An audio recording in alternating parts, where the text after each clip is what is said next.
The instructor scoffed. "She's not cleared for combat." But she said nothing, simply pulling her hair back to reveal a black ink tattoo at the base of her neck, a symbol awarded to only a select few soldiers across the entire U.S. Army. By the time the Apache helicopter lifted off, the colonel had seen the marquee and everything changed. Welcome to Human Stories. Before we dive in, tell me in the comments where you're watching from today and share a moment when someone completely underestimated you. The harsh desert sun beat down on the concrete tarmac of 4 trains. A dust devil spun lazily between rows of parked helicopters. The distant roar of twin rotor blades echoed while the thick air carried the scents of jet fuel, motor oil, and hot sand. At the far edge of the flight line, near a row of sleek Apache helicopters, a woman stood alone. Her hands were gloved, her face shaded beneath a worn cap. One hand gripped a clipboard,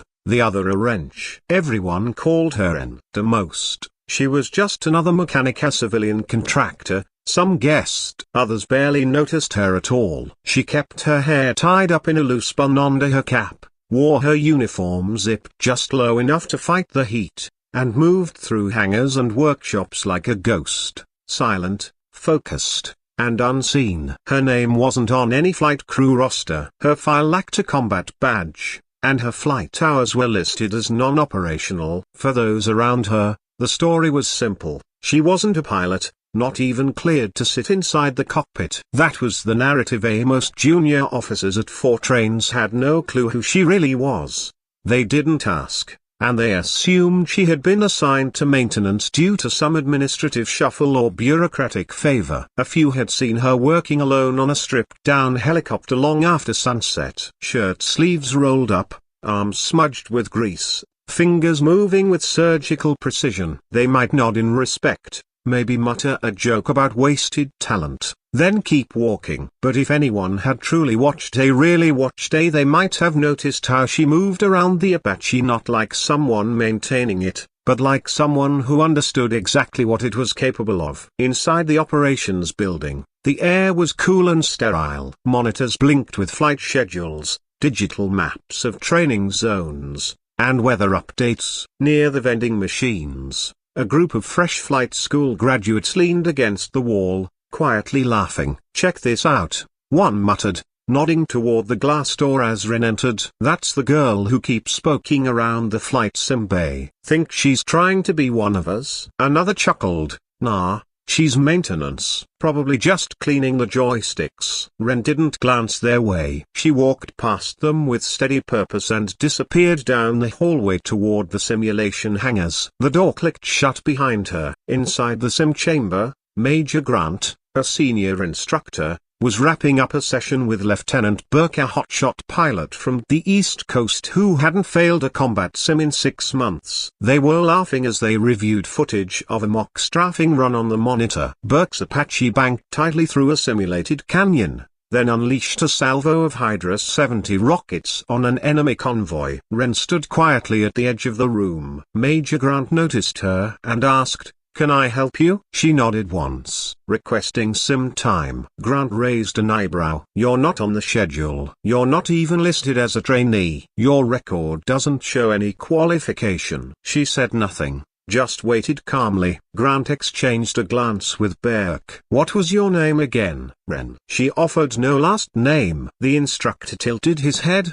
skepticism clear. "You're not Army, are you?" Grant let out a sharp, dismissive breath. "Right. And I'm Elvis." Burke smirked. "Come on, sir, give her a shot. Let's see what the janitor's got." Grant hesitated, then, perhaps amused at the idea of knocking someone down a peg, keyed the console. "Fine. 2 minutes. Solo engagement scenario. Canyon terrain. 5 hostile targets. No pre-brief. Let's go." Ren stepped into the pod without hesitation. The door hissed shut behind her, and moments later, the sim chamber lit up. Burke leaned over to Grant. "What's the bet she hits one before crashing?" Grant shook his head. "She won't even get off the ground." Then the screen came alive. The Apache wasn't just airborne, it moved with fluid, tactical confidence. "Pitch, yaw, throttle. Every control was handled with the kind of instinct only years of combat flying could build. The simulated terrain rushed by at low altitude. 5 red markers appeared on the radar,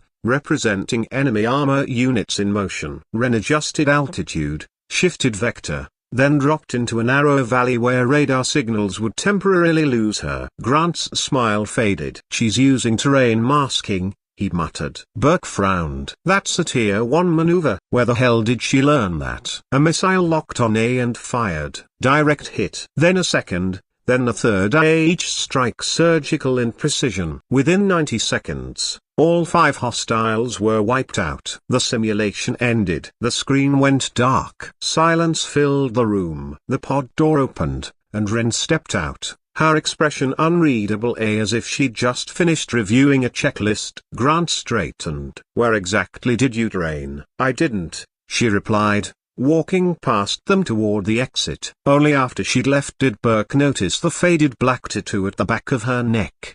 Beneath her tied-up hair was a tattoo as simple, stark, and an insignia recognized by almost no one outside a highly classified joint task force. Burke's eyes widened in disbelief. "Sir, that's not a civilian." Grant didn't say a word. But later that night, he made a call to someone with stars on their collar. Because if that mark was genuine, Ren wasn't just a piloter. She had been part of something far more dangerous, something she had concealed for a reason. Under the scorching New Mexico desert sun, the steady hum of machinery echoed throughout the base. Grease-stained wrenches clanged against metal as technicians hustled beneath rotor blades and fuselages. Among them was Liv. She carried no rank, spoke little, and nobody really knew how she came to work in the Army base's helicopter hangar. Most assumed she was just another civilian contractor or maybe a washed-up dropout with a talent for engines. Liv never corrected them. Her uniform was standard issue for on-site contractors,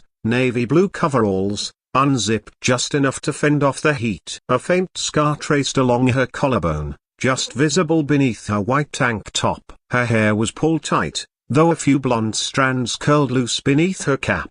Her green eyes, sharp and precise like artillery tracer rounds, scanned every bolt she tightened, every hydraulic line she reconnected. She moved with the practiced efficiency of someone who'd lived a lifetime around aircraft, to every motion automatic, fluid. But to the soldiers walking past the hangar doors, she was just the mechanic again. "Morning, grease monkey," a pilot had joked once. She hadn't even looked up. That day began like any other until a briefing blared over the intercom. A scout team had gone dark on the far edge of the training zone near the mountain ridge. Reports were vague, a possible comms failure or something worse. With only 2 Apaches operational on base due to scheduled maintenance, urgency spiraled into chaos. Colonel Harris burst into the hangar, his combat boots pounding on the concrete. His voice cut over the noise of tools. "Which Apache is closest to flight ready?" Liv wiped her hands and stepped forward. "Tail number 7 Delta's prepped, needs a systems checker and someone who can manage weight distribution in desert heat." Harris didn't even glance at her. "I asked for a bird,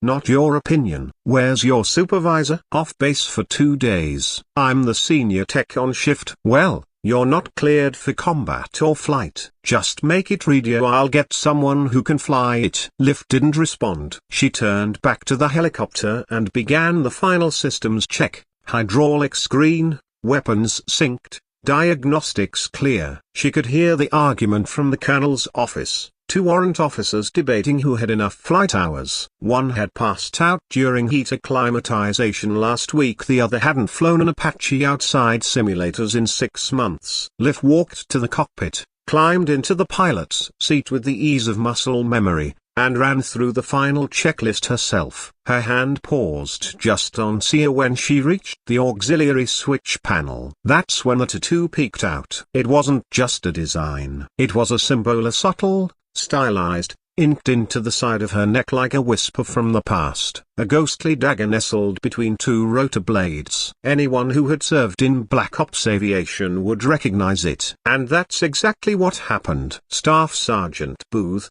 a logistics guy with more deployments than he let on, passed by just as Liv slid her headset over her ears. He froze mid-step, mouth slightly open. "Mom, where did you get that ink?" She glanced down, adjusting her collar. "Just something I picked up." Booth didn't say a word. He turned and jogged back into the colonel's office without knocking. Seconds later, Harris stormed out, eyes fixed on Liv like he was seeing her for the first time. He looked at the Apache, systems powered on, checklist signed electronically, bearing an old but familiar call signature Ghost Knife 6. "What the hell is this?" Liv met his gaze calmly. "You needed a pilot. The bird's ready." Harris was about to bark a response when Booth leaned in and whispered in his ear. "Is it true?" Harris asked her quietly. "You flew under Colonel Draper in Taji?" Liv didn't answer. She didn't need to. The bird was in the air. Harris barked to the rest of the team, "She's lead on Thesa, follow her bird." The rotors began to turn, turbines howling, slicing the desert air with a fierce determination that silenced every lingering doubt on the flight line. Liv eased the collective. The Apache's skids lifted smoothly off the concrete, dust spiraling beneath the fuselage, whipping against hangar walls as the main rotors carved a disciplined circle of hot wind. Two nervous co-pilots in the chase helicopter scrambled to keep up, their chatter bleeding through the commit in jittery bursts of altitude checks, talk readouts, half-muttered prayers. Liv spoke only once, "Form on my 6." Two ships stagger. Radios silent unless you see muzzle flashes. She pitched forward, nose dipping toward the baked clay flats stretching to the foothills. The Apache surged, rotor disc tilting, engines settling into that deep, reassuring growl known only to pilots who trust the machine as an extension of muscle and bone. 10 seconds in, she rolled seamlessly through the first navigation waypoint, no hesitation, no recalculation. Cockpit displays glowed green across the board. Every system hummed as if waiting years for this exact flight. Below, the desert blurred into rusted streaks. Scattered sagebrush whipped past at 150 knots. Ahead, jagged rock outcrops rose like broken teeth. Somewhere beyond those ridges, a reconnaissance Humvee lay silent, its last transmission cut short mid-sentence. Signals intelligence had pinned 3 hostile pickups converging fast. Command wanted eyes on the convoy, but Liv intended to give them more. She planned to bring the convoy home at 50 feet above ground level. Banking left, the Apache sliced sharply between 2 towering sandstone spires. The chase bird's pilot lagged behind, wide-eyed, struggling against the instinct to climb. Liv's voice crackled over the comms, "Stay low, use the terrain. SAM teams don't waste missiles on shadows they can't lock." The pilot behind her steadied, fear settling into focused determination. Liv cleared the final ridge and spotted a thin column of smoke rising from a shallow valley. The Humvee lay half hidden beneath a shale overhang. No movement, no voices. The landing zone was a kill box. One narrow exit, high ground flanking both sides, perfect for an ambush. Liv throttled back, the rotors thumping slow and heavy. Her nose cannon tracked the eastern ridge. Thermal optics flickered to life, ear heat signatures glowing. 3, maybe 4, armed figures moving through the scrub, heading toward the disabled vehicle. She keyed the private channel. "Chase 1, orbit high right. Cover my egress, I'll sweep." "Copy. Ghost Knife 6." The pilot's tone had shifted, no longer skeptical, now weighted with the gravity of the call sign, one pulled from files, 2 classified for the regular roster. Liv rolled to port, kicked the tail, and dropped the Apache into the valley's bowl. Rotor wash shredded the smoke column. Enemy fighters scattered. One tripped over a rifle stock as 30mm shells tore through the ridge behind him, warning shots close enough to scorch rock and nerve endings. She swung left,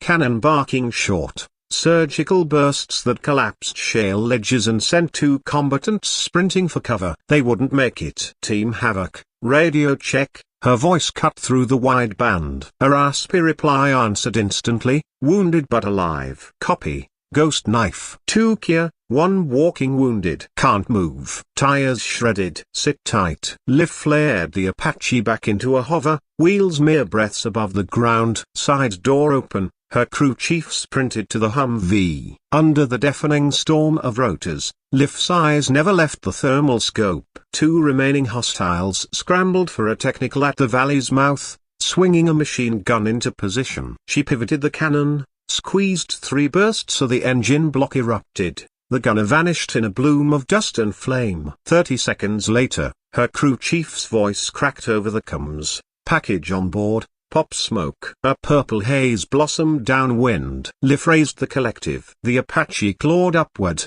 torque peaking as she slipped between ridges, pivoted onto the escape vector, and punched max power. The chase bird fell in behind, its cargo bay now home to a bleeding sergeant clutching shattered comm gear. They cleared the mountains in 5 minutes, radio silence broken only by breathless updates from the medic.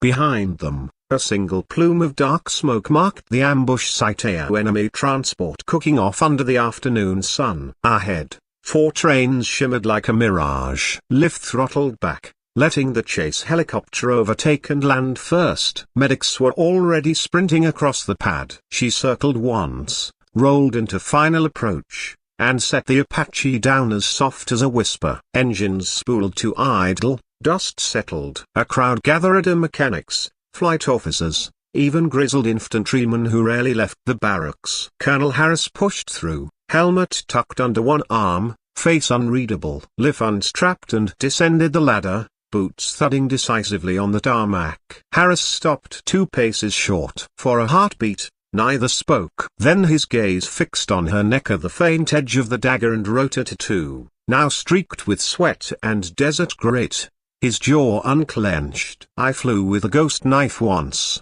he said quietly. Helmand Province.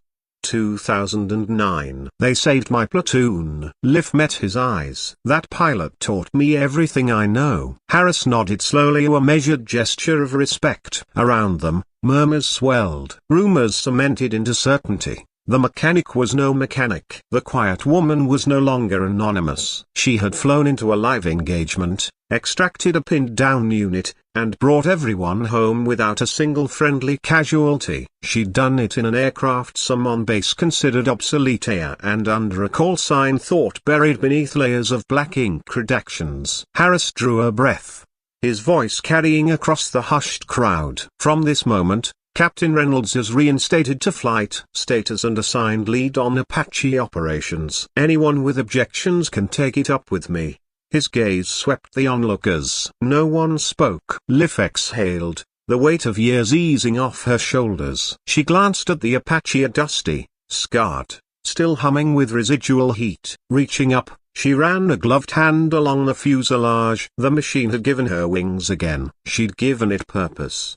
Behind her, turbines roared as another bird taxied. The base returned to motion. But in that narrow pocket of stillness around the landing pad, respect settled like evening dew.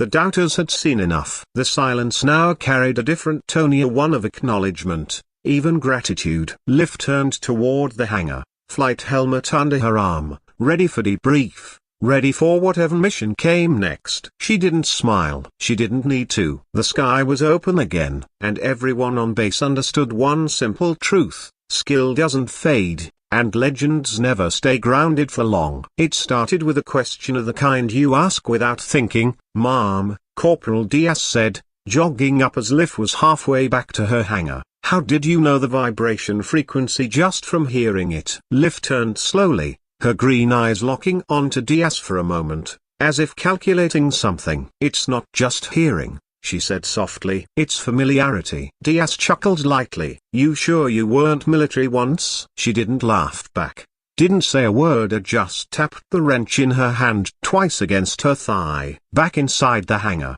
Lif closed the rolling door behind her, alone once more. Her hands trembled, and not from fear, but from memory. She reached for her toolkit, but her gaze drifted instead to the locker in the far corner, the one with the reinforced lock. The one she hadn't opened in nearly 8 years. Outside, tensions were rising. The colonel had finally arrived, a tall, broad-shouldered, an old-school pilot who valued ranks and reputations over intuition. He stepped onto the tarmac, a scowl carved deep across his face. barking questions at DS and the others about what had just happened. Someone said the mechanic overrode the diagnostics, he growled. She didn't override, sir, DS shot back. She corrected it. Saved the bird, actually. The colonel didn't like that answer. He marched straight to the hangar and pushed the door open. Liv, he called. She was waiting, a calm, straight-backed. Something about her stance was different, less civilian,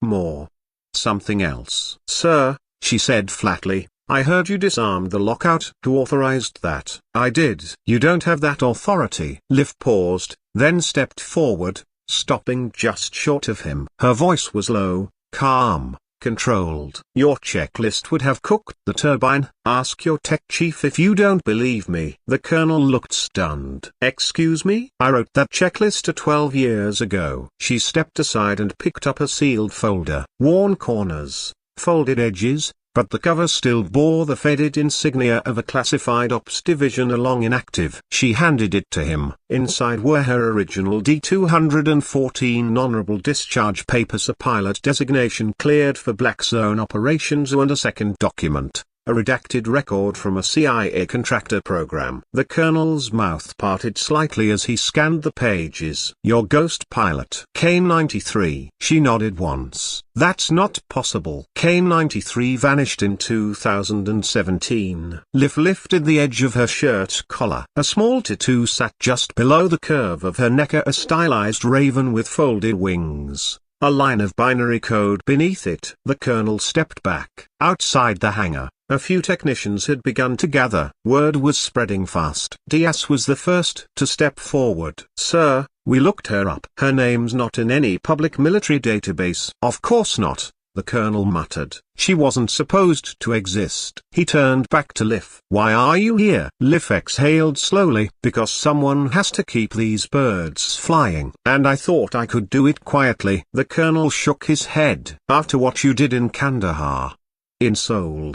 You just walked away. I didn't walk. I was shut down. Wiped from the record. A long silence followed. Then the distant sound of rotors, a fast, urgent. An Apache gunship on a training op had just taken an unexpected hit. Partial fire in the tail. Mayday calls were coming in over the radio. They needed emergency landing clearance. Every available pilot was either in simulation or grounded. No one was in the air. The only Apache not stripped for parts was the one Liv had personally rebuilt.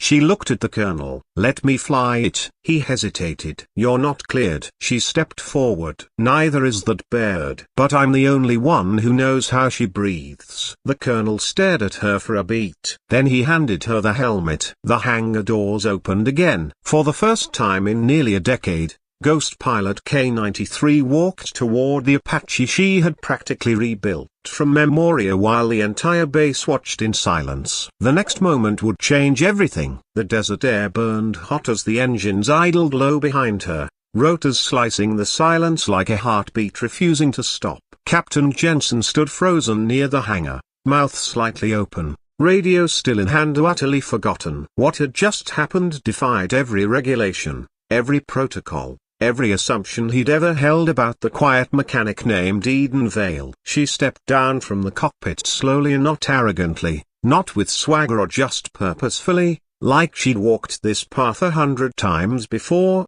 like she belonged there. Around her, the world shifted. The other pilots, Lieutenant Morris, Jenkins, T. Arminer, who'd rolled their eyes just 20 minutes earlier when she warned of the mechanical fault, were now watching as if seeing her for the very first time. None of them spoke. No one dared to break the strange silence that hung in the air like static. The Apache skid hit the concrete with a final thud as it powered down. That was the cue. Colonel Hargrave, observing from the control tower, strode out across the tarmac with a precision that made it clear he wasn't here to ask questions. Two MPs trailed him, but it was obvious they weren't there to detain her. Hargrave walked straight up to Eden. He stopped short, and not out of hesitation, but respect. Without a word, he tilted his head slightly and addressed her, not like a subordinate, not even like a fellow officer, but like a peer. You could have let him crash, he said, voice low. You could have let them ignore you. Eden didn't respond immediately. She looked past him at the stunned crew gathered behind. I don't do this for them,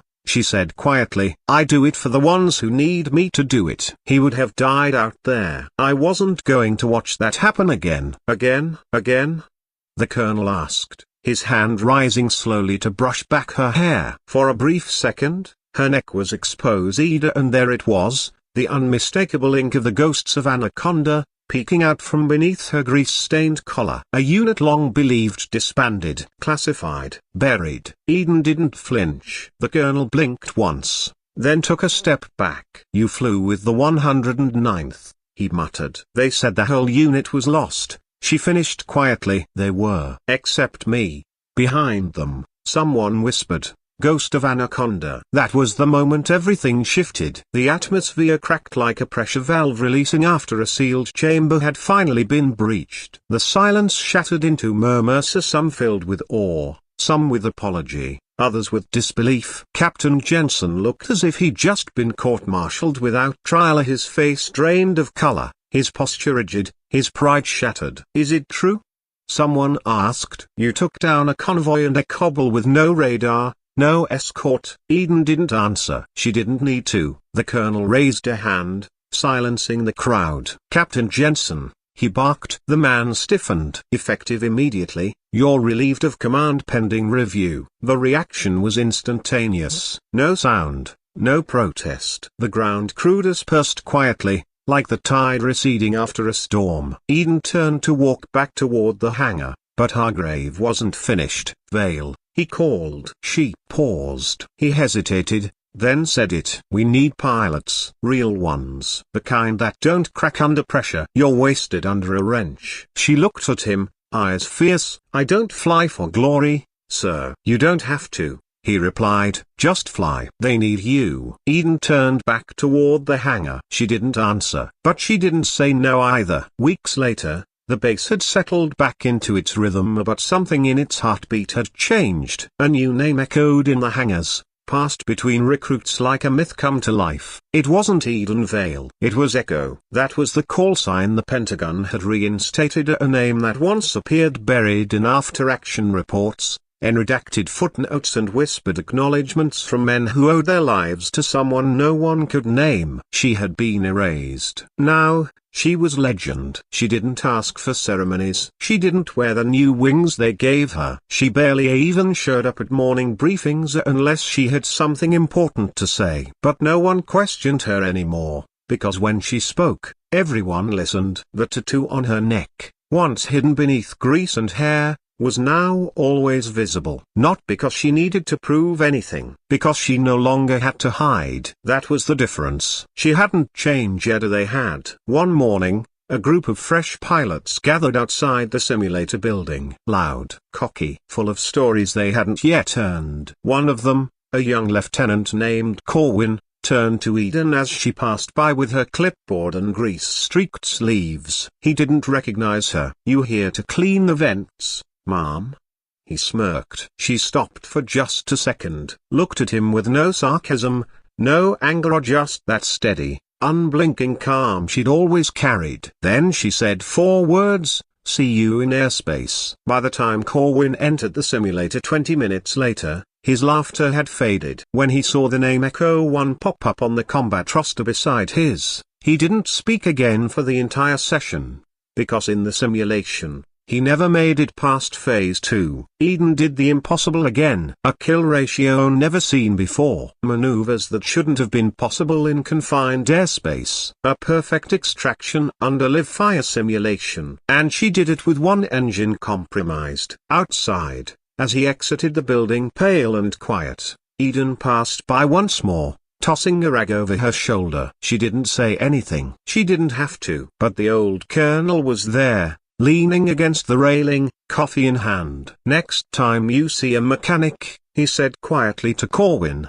look at their hands. Scars like that don't come from fixing helicopters. They come from saving lives. That evening, Eden walked out onto the tarmac just as the sun dipped below the horizon. Her Apache stood still beneath the golden light of blades, silent, cockpit closed. She didn't climb in. She just stood there, a silhouette against a dying sky, watching, remembering, breathing. Then, from the shadows of the hangar, a second figure approached. A civilian, mid-30s, quiet, carrying no insignia. But Eden tensed instantly. He smiled faintly. "Didn't think I'd find you here." She didn't turn. "Took you long enough.